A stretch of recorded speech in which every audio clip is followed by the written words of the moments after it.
데살로니가에 도착한 바울은 안식일에 유대인의 회당에 갔습니다. 그곳에서 3주간 하나님의 말씀을 전했습니다. 사도행전 17장 3절. 뜻을 풀어 그리스도가 해를 받고 죽은 자 가운데서 다시 살아나야 할 것을 증언하고 이르되 내가 너희에게 전하는 이 예수가 곧 그리스도라 하니, 바울은 예수님만이 그리스도이신 것을 증거했습니다. 하나님께서 보내신 메시아, 구원자, 그리스도가 예수님이시라고 전했습니다. 우리를 죄와 사망에서 구원하기 위해 우리 죄값을 대신하여 예수님께서 십자가에 죽으셨으며 하나님의 아들이시기에 죽음을 이기시고 3일 만에 다시 살아나셨다고 증거했습니다. 바울의 말을 듣고 많은 헬라인과 귀부인들이 예수님을 믿게 되었습니다. 사도행전 17장 5절. 그러나 유대인들은 시기하여 저자의 어떤 불량한 사람들을 데리고 떼를 지어 성을 소동하게 하여 야손의 집에 침입하여 그들을 백성에게 끌어내려고 찾았으나 많은 사람들이 바울의 가르침을 따르자 유대인들은 화가 났습니다. 바울 일행을 시기하고 미워합니다. 그래서 불량한 사람들을 동원하여서 바울 일행이 하나님의 말씀을 전하지 못하도록 회방을 합니다. 그리고 바울을 돕고 있던 야손을 괴롭힙니다. 바울과 실라는 밤에 조용히 베레아로 피하게 되었습니다. 베레아에 온 바울과 실라는 유대인의 회당에 들어가서 또 하나님의 말씀을 전합니다. 예수님이 그리스도이심을 증거합니다. 사도행전 17장 11절.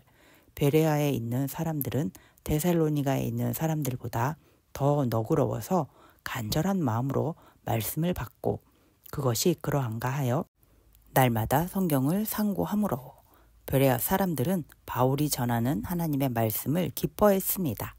간절한 마음으로 하나님의 말씀을 듣고 더 깊이 생각하고 연구했습니다.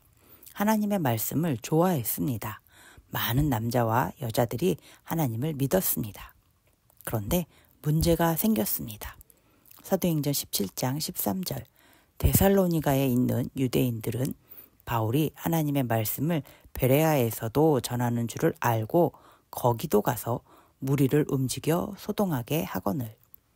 바울을 미워하던 데살로니가에 사는 유대인들이 베레아까지 찾아왔습니다.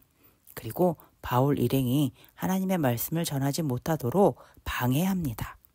바울이 위험해질까 봐 믿음의 형제들이 바울을 아덴으로 보냅니다. 살아계신 하나님의 말씀을 전하는데 사람들에게 미움을 받게 되었습니다. 예수 그리스도를 증거하는데 사람들에게 위협을 당하게 되었습니다. 왜 사람들은 하나님의 말씀을 전하고 예수 그리스도를 증거하는 것을 싫어할까요? 미워할까요?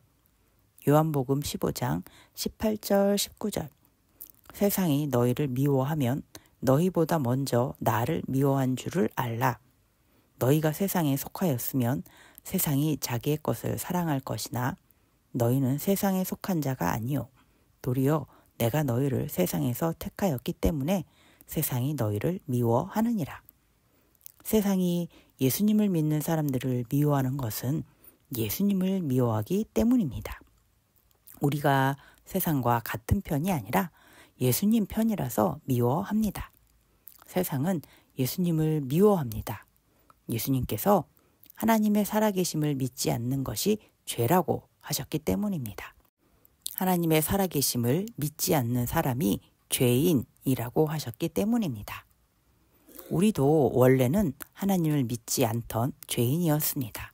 그런데 누군가가 예수 그리스도를 전해 주었기에 지금 우리는 이렇게 하나님을 믿는 사람으로 거듭날 수 있게 되었습니다.